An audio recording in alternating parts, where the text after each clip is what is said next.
사무엘서 강의 16번째 시간입니다. 이스라엘 백성들은 모든 열방 중에서 특별하게 부름받아 세워진 거룩한 나라, 거룩한 백성, 하나님의 제사장 나라였습니다. 아까 장로님의 기도 가운데 있었던 것처럼 내가 너를 지명하여 불렀나니 너는 내 것이라.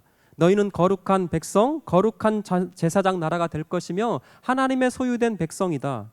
여러분 생각해 보세요. 이것보다 더 큰 은혜가 어디에 있을까? 왜냐하면 하나님께서 창조하신 모든 피조물 가운데 그 이스라엘 백성들을 특별하게 부르시고 그렇게 특별하게 하나님의 백성으로 불러주셨던 거예요. 그렇게 하나님의 특별한 부르심이 있었기 때문에 이스라엘 백성들은요, 세상 나라와 똑같은 방식, 똑같은 방법으로 살아가면 될까요? 안 됐을까요? 네, 안 됐습니다. 그럼에도 불구하고 이스라엘 백성들은 아닙니다.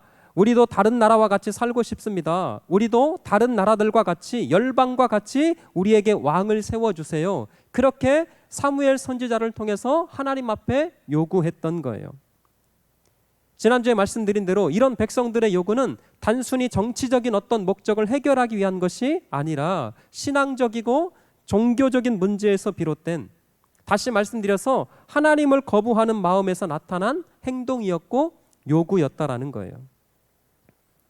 그렇게 이스라엘 백성들은 하나님을 왕으로 인정하거나 그렇다고 하나님을 한 번도 왕으로 대접하지 않았습니다. 그럼에도 불구하고 하나님께서는 웬일인지 사무엘 선지자를 통해서 이스라엘 백성들에게 왕을 세우도록 허락을 해주셨던 거예요. 이제 그만 허락해라. 그리고 서운해하지 말거라. 섭섭해하지 말라. 이스라엘 백성들이 너를 버린 것이 아니라 누구를 버린 것이다? 나를 버린 것이다. 이렇게 말씀을 했던 거예요. 그리고 오늘 본문은 그렇게 이스라엘 역사 가운데 최초로 세워지는 왕 사울과 사무엘이 드디어 처음 만나게 되는 이야기인데요. 초야에 묻혀 살고 있었던 사울이라고 하는 그 인물이 어떻게 이스라엘 역사의 그 전면 가운데 등장하게 되는가를 오늘 성경이 소상하게 기록하고 말씀하고 있는 거예요. 그 시작을 1절에 보면 이렇게 시작하고 있습니다. 1절 한번 다시 볼게요. 자, 어떻게 시작하고 있냐면 베냐민 지파에 누구요? 기스라 이름하는 유력한 사람이 있으니. 자, 먼저 여기까지 보세요. 자, 우선 베냐민 지파는 어떤 지파였을까? 우리가 잘 알고 있는 대로 사랑하는 성도 여러분, 이스라엘은 지파가 몇 개였죠? 12지파였습니다. 그런데 문제는 뭐냐면 이 베냐민 지파는 12지파 가운데 가장 작고 가장 연약한 지파였어요. 아니 기왕이면 왕을 뽑고 왕을 세우는 것이라고 한다면 에브라임과 같은 큰 지파에서 뽑았다면 많은 사람들 가운데서 더 좋은 선택이 될 수 있었을 텐데 왜 하필 12지파 중에 가장 작고 가장 존재감도 없고 가장 힘도 약하며 어쩌면 말입니다. 몰락해가는 이 베냐민 지파에서 이스라엘 초대 왕이 선택돼야만 했을까? 사랑하는 성도 여러분, 여기에는 이 12지파들이 갖고 있는 정치적인 역학관계 때문에 그랬던 거예요. 만약에 에브라임 지파와 같은 큰 지파에서 왕이 선택되었다면 정치적인 균형과 힘의 균형이 흐트러질 수밖에 없었기 때문에. 여러분 혹시 유엔 사무총장 들어보셨어요? 우리 한국에도 있었죠. 반기문 씨가 유엔 사무총장이 되었잖아요. The United Nations. 그러니까 국제연합이라고 하는 기구인데 이 사무총장, 유엔 사무총장은 강대국에서 절대 뽑히는 것이 아니라 우리 한국과 같이 조그마한 나라, 약한 나라에서 맡는 것이 일반적이라고 그래요. 그래서 아시아나 중동, 저 아프리카와 같은 작고 힘이 약한 나라에서 사무총장이 늘 뽑힌다는 것이 일반적이라는 것입니다. 왜냐하면 강대국 사이에서 힘의 균형을 맞춰야 하기 때문에. 잘 들어보세요. 마치 그런 것처럼 이 이스라엘 12지파에서도 힘의 균형을 위해서 하나님께서 배려하는 차원에서 큰 지파가 아니라 가장 약하고 작았던 이 베냐민 지파에서 왕이 선택될 수밖에 없었던 거예요.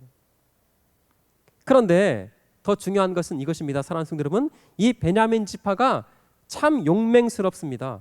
사사기서에 보면 나머지 11지파와 대결해서 이 베냐민 지파가 맞짱을 뜰 만큼 이 작은 지파임에도 불구하고 이 베냐민 지파가 용맹하기가 그지 없었던 거예요.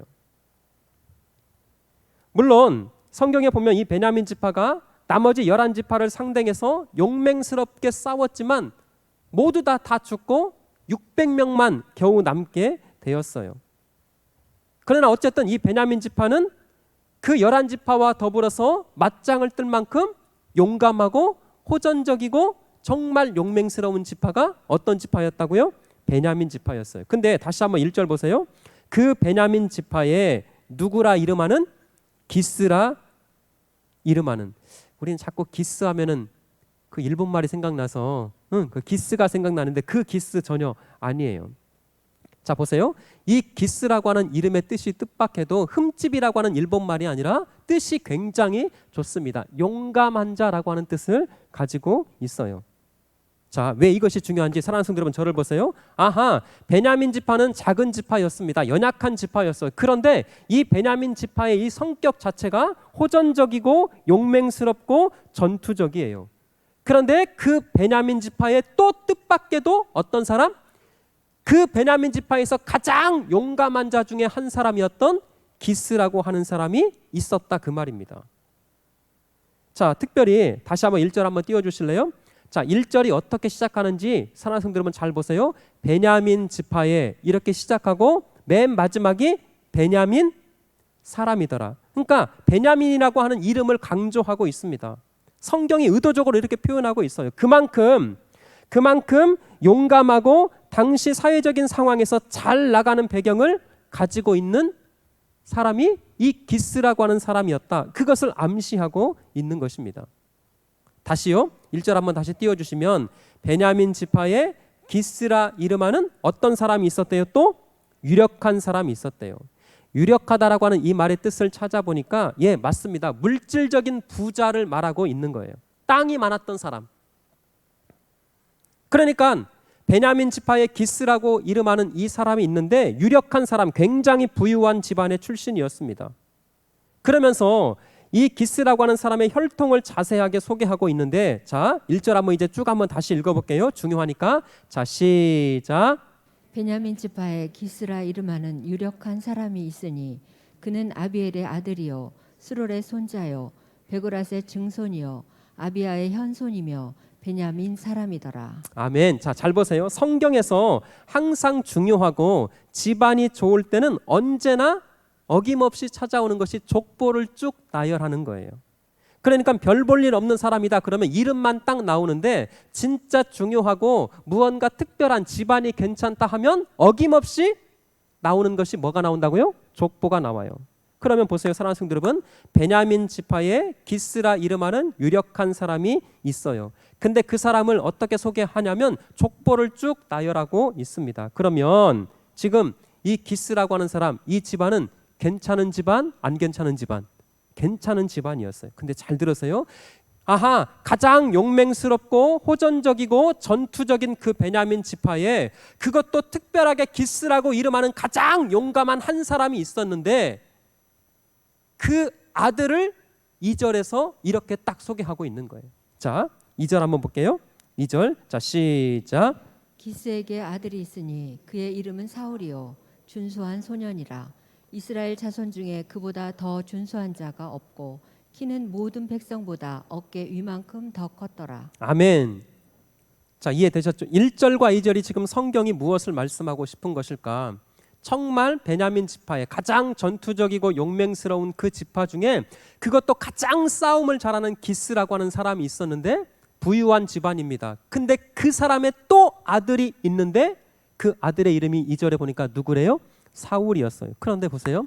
사울이라고 하는 이름의 이 뜻을 살펴보니까 구하여 얻은 자, 구하여 얻었다 그 뜻입니다. 얼마나 절묘한지 모르겠어요. 사랑하는 성도 여러분. 백성들이 이스라엘 백성들이 왕을 구하여 세워진 그 사울의 이름이 정확하게 그 뜻을 담고 있었던 거예요. 그러면서 그 사울을 우리가 읽었던 대로 어떻게 소개하고 있냐면 이보다 준수한 자가 없고 키는 모든 백성보다 어깨 이만큼 컸더라. 사랑하는 성도 여러분, 이보다 더 완벽할 수가 있을까요? 백성들이 원했고 백성들이 추구했던 모든 것에 충족했던 인물이 뜻밖에도 지금 누구였어요? 사울이라고 하는 사람이었습니다. 여기서 외모가 준수하다라고 하는 말은 꽃미남을 말하는 것이 아니라 신체적인 능력이 출중했다라고 하는 그런 표현이거든요. 그러니까 이스라엘 백성들이, 이스라엘 사람들이 그토록 바라고 기대하고 원했던 그 외형적인 왕의 조건에 완벽하게 들어맞았던 사람이 누구였다? 사울이었다라고 하는 것을 지금 성경이 이렇게 보여주고 있습니다. 사랑하는 성도 여러분, 정리해 볼까요? 지금 성경에서 말하는 사울의 어떤 모습을 크게 두 가지로 이렇게 정리할 수 있습니다. 첫 번째, 준수했다. 두 번째, 키가 다른 사람보다 어깨이만큼 컸다. 그러니까 보세요. 그런 사람이 왕으로 지금 뽑혀지게 되는 거예요. 무엇을 담고 싶은 것일까? 백성들 앞에서 싸움을 이끌 적임자라고 하는 뜻입니다. 나를 따르라의 그 최적화된 인물이 바로 사울이라고 하는 사람이었어요. 잘생겼습니다. 신체적인 능력이 탁월했어요. 그리고 모든 백성들보다 어깨 이만큼 키가 컸습니다. 그런 사람이 앞에서 나를 따르라 하면 백성들이 안 따라갈래야 안 따라갈 수 없는 그 싸움에 있어서 용맹스럽게 최적화된 인물이 누구였다고요? 사울이었어요. 근데 3절에 보실까요? 3절의 뜻밖에도 엉뚱한 방향으로 이 이야기가 전개가 됩니다. 3절 제가 한번 읽어볼게요. 사울의 아버지 기스가 암나기들을 잃고 그의 아들 사울에게 이르되 너는 일어나 한 사환을 데리고 가서 무엇을 찾으라? 암나기들을 찾으라 하매. 여러분, 유력한 집안이었습니다. 땅을 많이 소유했고 부자였던 것 같아요. 그러니까 가축이 많았을 터인데 그 가축 중에 낙이 몇 마리가 그만 집을 나간 거예요. 여러분, 이 당시 나귀는 아주 귀한 재산이었고 소유였습니다. 아직 이스라엘 백성들 가운데 말이 없었던 시기였기 때문에 나귀가 유일한 교통수단이었고 특별히 말을 잘 듣는 암나귀들은 그 당시 최고의 교통수단 가운데 하나였어요. 지금으로 비유하면 암나귀들이 집을 나갔다, 암나귀들을 잃어버렸다라고 하는 것은 벤츠 몇 대를 잊어버린 거예요. 벤츠 차. 예. 그러니까 암나귀들이 집을 나갔습니다. 그래서 아버지였던 이 기스가 사울에게 명령을 내립니다. 암나귀들을 찾아오라. 그 대신 혼자 가지 말고 사환 하나를 데리고 가라. 이렇게 말씀을 했던 거예요. 그래서 이 사울이 아버지의 이 명령을 받고 사환 한 사람을 데리고 그 집 나갔던 암나귀들을 찾기 위해서 길을 떠나게 됩니다. 그리고 아까 말했던 것처럼 그냥 혼자 간 것이 아니라 누구를 데리고 갔다고요? 사환 한 사람을 데리고 갔어요. 이 사환이 아주 중요한 역할을 하게 되는데, 사랑하는 성도 여러분, 먼저 권면드립니다. 그래서 인생에서 누구와 함께 인생길을 걸어가느냐가 굉장히 정말 중요하다라는 거예요. 사랑하는 성도 여러분, 여러분들에게 권면합니다. 우리에게 이런 만남과 좋은 믿음의 동역자가 있기를 주의 이름으로 축원합니다. 우리 자녀들에게 이런 만남의 은혜가 있기를 다시금 주의 이름으로 축복합니다. 누구와 함께 인생길을 걸어가느냐가 이렇게 중요한 거예요. 왜? 사울이라고 하는 그 인생 가운데 이 사환이 얼마나 결정적인 중요한 역할을 하게 되는지 여러분 조금 살펴볼 거예요. 자, 그리고 4절에 보면 이렇게 전개가 되고 있어요. 4절. 자, 중요합니다. 같이 한번 읽어볼게요. 시작. 그가 에브라임 산지와 살리사 땅으로 두루 다녀 보았으나 찾지 못하고 사알림 땅으로 두루 다녀 보았으나 그곳에는 없었고 베냐민 사람의 땅으로 두루 다녀 보았으나 찾지 못하니라. 아멘. 여러분 여기 보시면 여기 여러 가지 지명이 몇 군데 나오는데 크게 네 군데를 돌아다녔던 것 같아요. 하나는 에브라임 산지와 살리사와 사알림 땅과 베냐민 땅. 이 코스를 어떤 신학자가 계산을 했는데 약 40km 정도였다고 그래요. 근데 보세요. 그 당시에 지금처럼 차를 타고 다닌 것도 아니고 그 당시에 걸어서 이 길을 걸어 다녔다고 하면 꽤 먼 길을 걸어 다녔던 것 같아요. 그래서 여기 반복되는 세 가지 동사가 있습니다. 두루 다녀보았으나, 두루 다녀보았으나, 두루 다녀보았으나 찾지 못하였더라. 자, 중요합니다. 두루 다녀보았으나 발견하지 못했고, 두루 다녀보았으나 그곳에는 없었고, 두루 다녀보았으나 찾지 못하였더라. 그러니까 이 암나기들을 찾기 위해서 이 사환이 두루두루 다녀봤지만 결국 찾았어요? 못 찾았어요? 못 찾았어요. 찾지 못하고 없었고 찾지 못하였더라. 근데 사랑하는 성도 여러분, 이 길 끝에 하나님의 엄청난 만남의 그 섭리가 담겨 있을 줄 사환이 알았을까요? 사울이 알았을까요?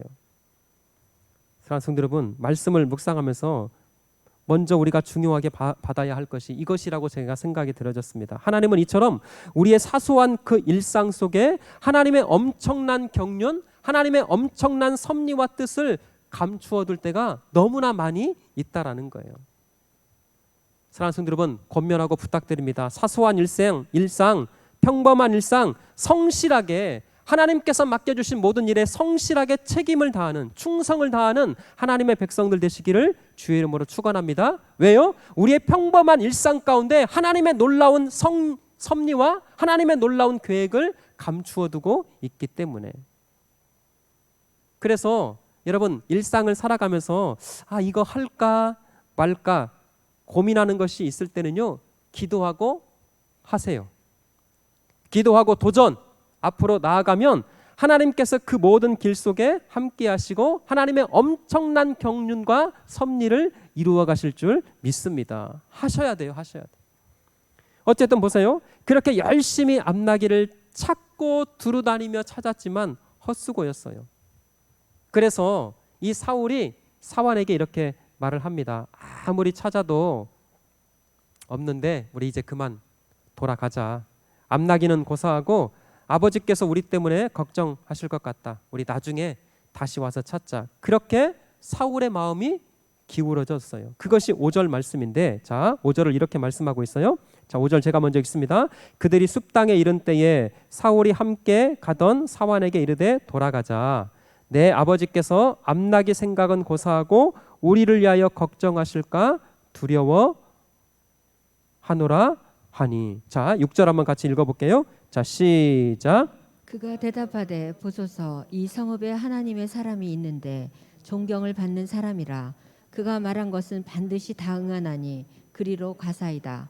그가 혹 우리가 갈 길을 가르쳐 줄까 하나이다 하는지라. 아멘. 자, 여러분 보세요. 그냥 일반적으로 주인집 도련님이 돌아가자라고 하면 일반적인 종이라면 당장이라도 그렇게 할 것 같아요. 그런데 이 사울의 말을 듣고 뜻밖의 이 사환이 한 가지 제안을 하고 있습니다. 그것이 뭐냐면, 도련님, 그래도 우리가 여기까지 왔는데 지난 3일이라고 하는 시간이 너무나 아깝지 않습니까? 마침 여기가 숲이라고 하는 땅이니까 여기 가장 존경받는 선지자 한 사람이 살고 있습니다. 우리 그분한테 찾아가서 한번 물어보면 어떨까요?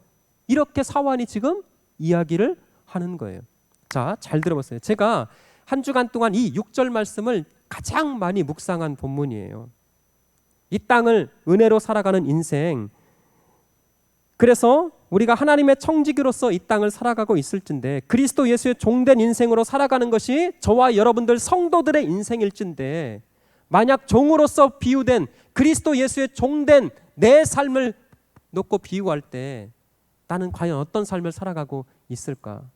여러분 잘 들어보세요. 첫 번째, 시킨 일도 제대로 못하는 종이 있을 수 있더라고요. 두 번째는 시키면 시킨 만큼만 일하는 종도 있습니다. 마지막 세 번째는요, 시키면 시키지도 않았던 일을 찾아서 그것까지 하는 종도 있어요.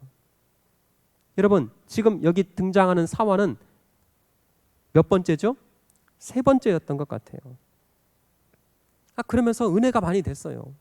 은혜로 살아가는 인생, 우리가 어떤 일, 어떤 사역을 행하든지, 사랑하는 성도 여러분, 우리가 속해 있던 직장, 어느 공동체든지 맡겨진 일보다 더 큰, 더 위대한 일을 감당하는 그런 하나님의 자녀, 하나님의 백성들 되시기를 주의 이름으로 축원합니다. 우리가 이 땅을 살아가는 거요, 하나님의 종된 그리스도 예수의 종된 인생으로 살아가는 거예요.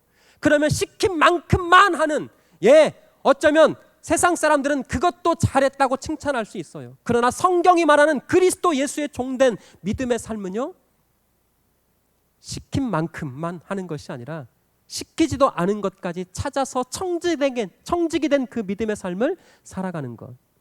우리 구의중앙교 모든 성도들이 주님 부르시는 그날까지 그렇게 하나님 앞에 쓰임받는 거룩한 종들 되시기를 주의 이름으로 축원합니다. 지금 사환이 그랬던 것 같아요. 아니 얼마나 피곤하겠어요.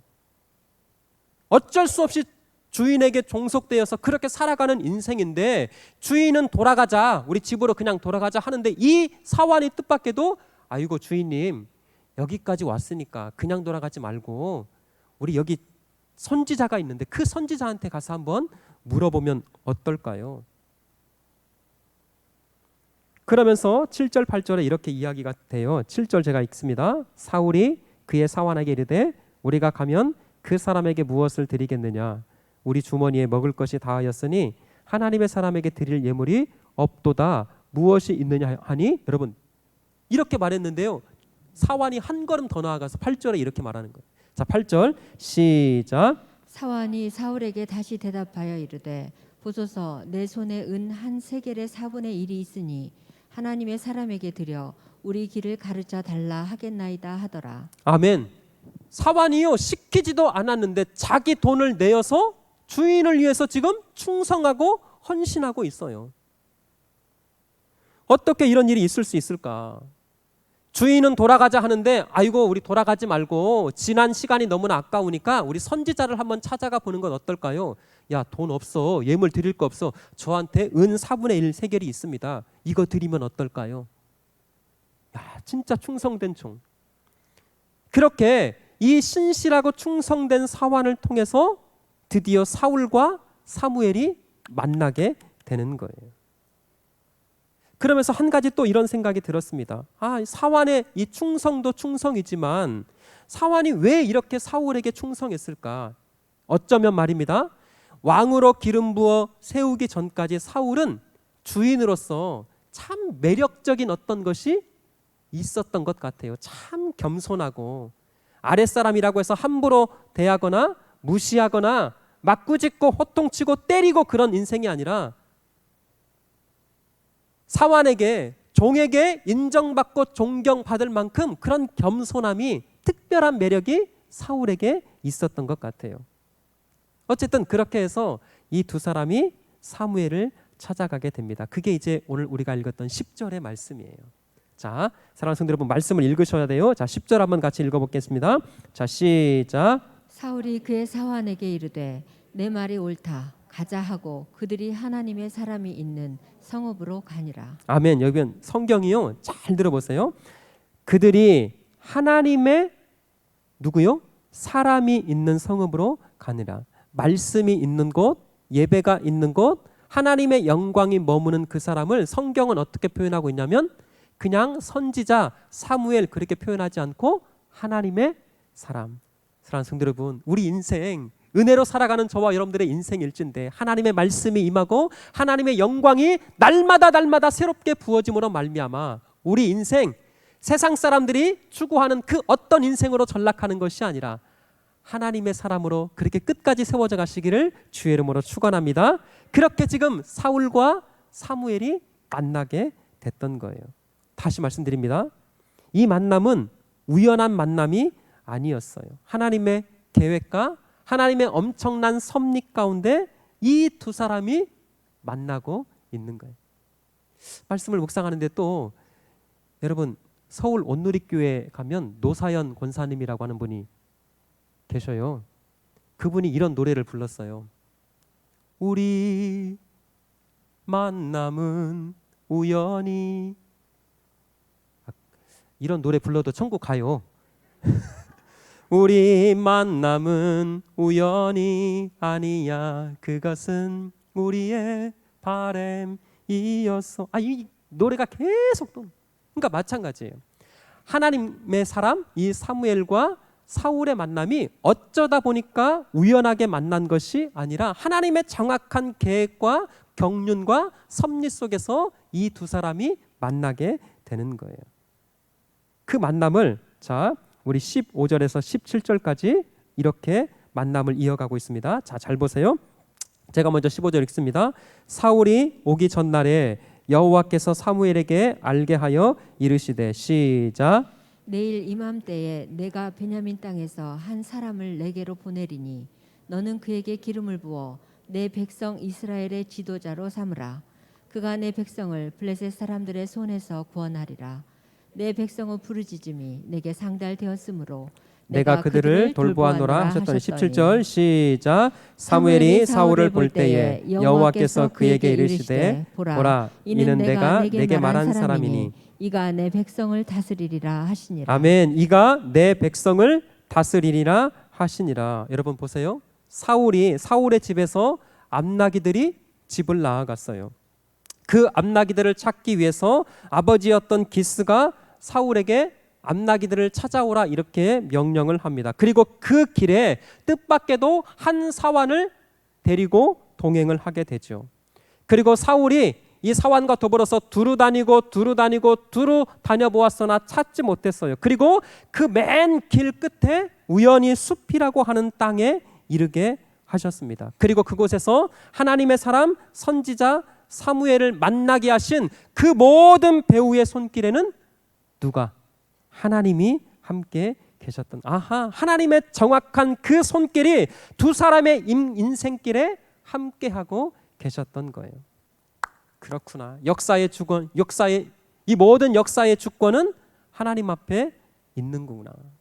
사랑하는 성도 여러분, 마찬가지더라고요. 우리 인생의 수많은 일들 결국 하나님의 손에 있는 것이고 하나님의 주권과 하나님의 계획과 하나님의 섭리 아래서 그 계획대로 진행되고 있음을 우리는 믿습니다. 그러게 사랑하는 성도 여러분, 인생의 모든 걸음을 하나님 앞에 내어 맡겨드리며 하나님의 인도하심을 받는 거룩한 하나님의 백성들 되시기를 주의 이름으로 축원합니다. 그래서 잠언서 16장 3절에 그 유명한 말씀이 있어요. 띄워주세요. 너의 행사를 여호와께 맡기라. 그리하면 너의 경영하는 것이 이루어지리라. 할렐루야. 선포하겠습니다. 시작.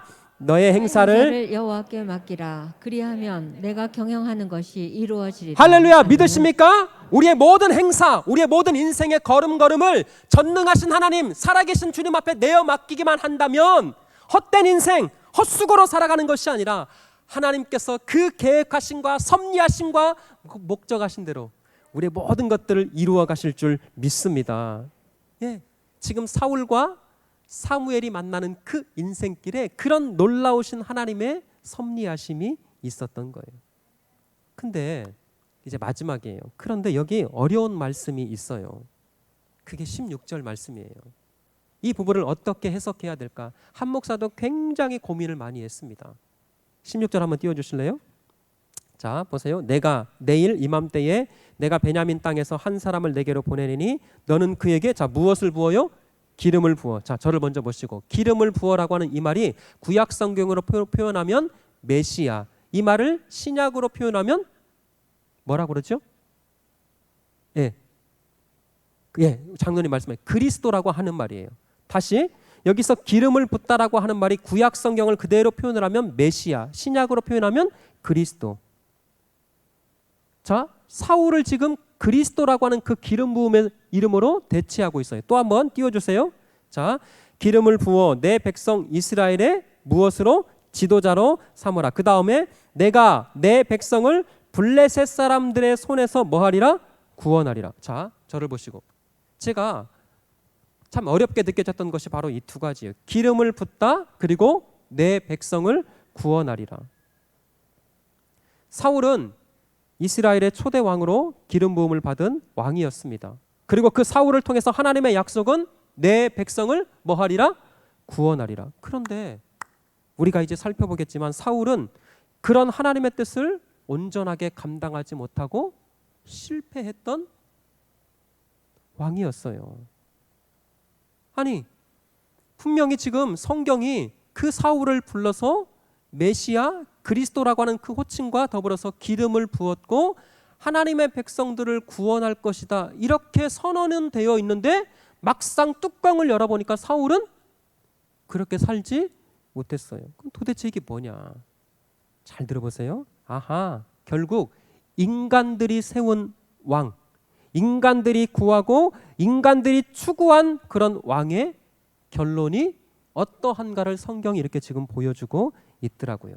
그러나 사랑하는 성도 여러분, 더 중요한 것이 이겁니다. 이 말씀 속에는 하나님의 엄청난 구원의 구속의 복음을 여기에 감추고 있더라고요. 들어보세요. 첫사람이었던 아담은 비록 실패했지만 둘째 아담이신 예수 그리스도가 이 땅에 오셔서 모든 구원을 완성하신 것처럼 첫 번째 왕 사울은 실패했지만 두 번째 왕인 다윗을 통해서 하나님의 나라, 위대한 하나님의 그 왕국을 회복하시고 그렇게 세워갈 것인 것을 이렇게 힌트하고 있었더라고요. 아하, 그렇구나. 성도의 구원은 절대 인간의 열심이나 공로로 주어지는 것이 아니더라고요. 인간의 그 어떤 가능성이나 노력으로 우리가 구원받는 것이 아니라 하나님의 철저한 그 계획과 섭리 가운데 그 변함없는 하나님의 그 주권적인 사랑 때문에 저와 여러분들이 하나님의 구원의 그 반열에 이르게 되는 줄 믿습니다. 그러게 사랑하는 성도 여러분, 그렇게 은혜로 살아가는 우리네 인생, 정말 우리네 인생을 살면서 중요한 것이 무엇일까? 나는 과연 내게 이 하나님이 역사하고 계시는가? 나는 과연 하나님이 사용하실 만한 그런 사람으로 내가 지금 살아가고 있는가? 여러분, 세상에서 아무리 좋은 스펙을 가져도 하나님이 버리시면 아무런 쓸모가 없더라고요. 잠시 살다가는 이 땅에서의 그 부귀영화, 성공을 위해서 살아가지 말고 영원까지 살아계시며 영원까지 다스리시고 통치하시는 그 하나님 앞에 진실되게 인정받고 쓰임받는 하나님의 백성들 되시기를 주의 이름으로 축원합니다. 왜요? 사울은 훗날 왕이 되었지만 하나님을 버렸어요. 하나님의 말씀을 버리고 폭군으로 전락해 버렸습니다. 잘 들어보세요. 아까 2절에 말하고 있었던 사울은 외모가 준수하고 모든 사람보다 어깨 이만큼 컸더라. 베냐민 지파였어요. 가장 호전적이고 용맹스럽고 싸움 잘하고, 그것도 아버지가 그 베냐민 지파에서 가장 탁월했던 용감한 사람 중에 한 사람이었습니다. 그런데 보세요. 사울이 갖고 있었던 그 모든 외적인 조건이 아무런 쓸모가 없었어요. 우리가 살아가는 이 시대에 철저하게 외모와 이력과 스펙으로 평가하는 세상입니다.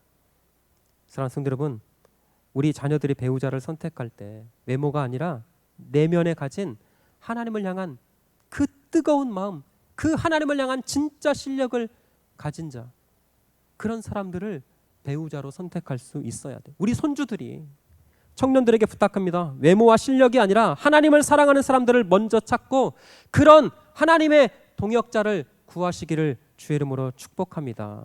그래서 세상이 아무리 외모를, 세상이 아무리 스펙을, 보이는 성공과 물질을 가지고 평가한다 할지라도 우리 사랑하는 구의중앙교회 성도 여러분, 그런 것들에 우리가 휩쓸리지 않고 오직 우리의 중심을 보시는 그 살아계신 하나님, 전능하신 하나님을 믿음으로 고백하며 끝까지 승리하는 그런 믿음의 종들 되시기를 축원합니다.